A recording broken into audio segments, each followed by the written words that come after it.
We read it out of 1 Corinthians chapter 15, verses 9 and 10. And here's what Paul said. He said, "But by the grace of God I am what I am, and his grace to me was not without effect." I love that. That Paul would say, if you look at me now, look at where I am in my life. The only way that I could be there is but for the grace of God. God's grace has created the man that you see before you today. And I want you to know that that same thing is true in our lives. No matter where we are, but for the grace of God, we are where we are. But for the grace of God, even look back at your life and the mistakes that you made in those moments when you shouldn't have even came out alive. But there's still breath in your lung. But for the grace of God, do you have that breath today? Think about maybe some of the relationships you have and the mistakes you've made and the things you've done. But for the grace of God, can you have even that relationship today? God's grace is working in our lives. Now, maybe you're here and you haven't even made a decision to follow after Jesus yet. I want you to know, but for the grace of God, you're even here in this place, given the opportunity to follow after Jesus Christ. And I know if I opened up, we'd all have a story about how God's grace has worked in our life, how our lives have been changed by the grace of God.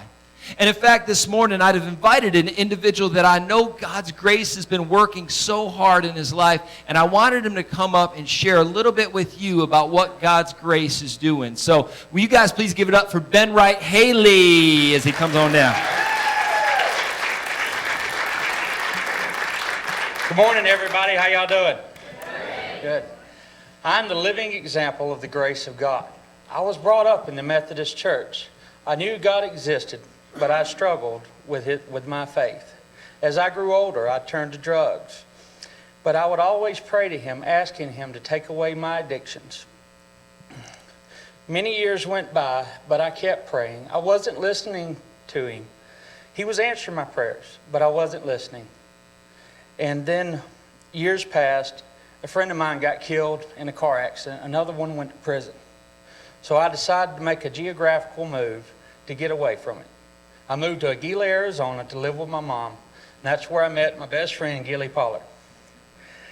I was clean and sober for about 4 months. I was going to church every Sunday. I was reading the Bible. I got a job. But somehow I made a bad decision and started using again. But through it all, I kept praying to God to forgive me for my sins and to take away my addictions.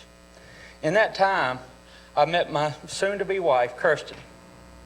She's truly a blessing to me, and it was one of the God's greatest gifts I've ever gotten.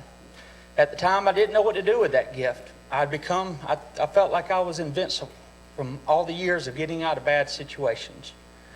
And then God gave me a wake-up call. I was hurt in an accident at work. After that, I confessed my sins to God, Kirsten, and my mom.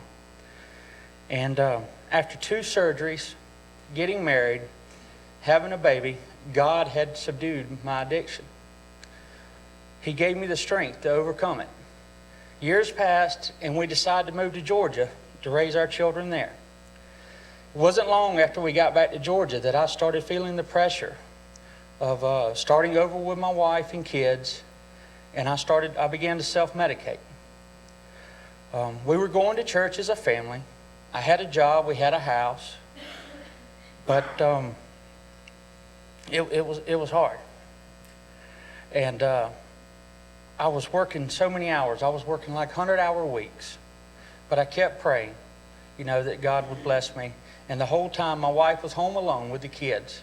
And when I was there, I wasn't there because of the drugs. Then one day, my wife came to me and she said that she was done with Georgia and done with me if something didn't change. So we loaded up, moved back to Arizona. On the way back, I sent Gilly Pollard a message saying, we want to go to this church that you're always posting about on Facebook. First Sunday we were back, we showed up to the place and we loved it. Since then, a few months later, I was baptized and I asked God to take away all my sins.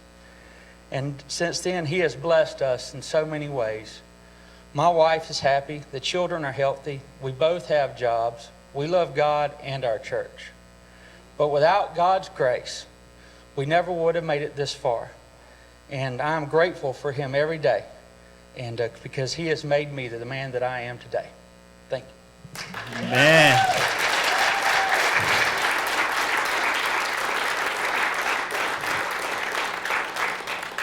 Thank you so much, Ben, for sharing that. I know that took a lot of courage, but I know that's really encouragement for us.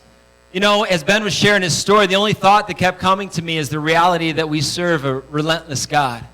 A God who is consistently never going to leave us or never forsake us, is going to hunt us down. Some of us know that God really well, because wherever we are, and wherever we are, he can find us.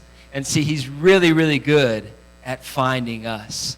I'm so glad that God got a hold of Wright, and I'm so glad that Ben opened his heart and opened up his life to God and began following after him, as he's just an incredible blessing. He is an entire family here at the Place Church.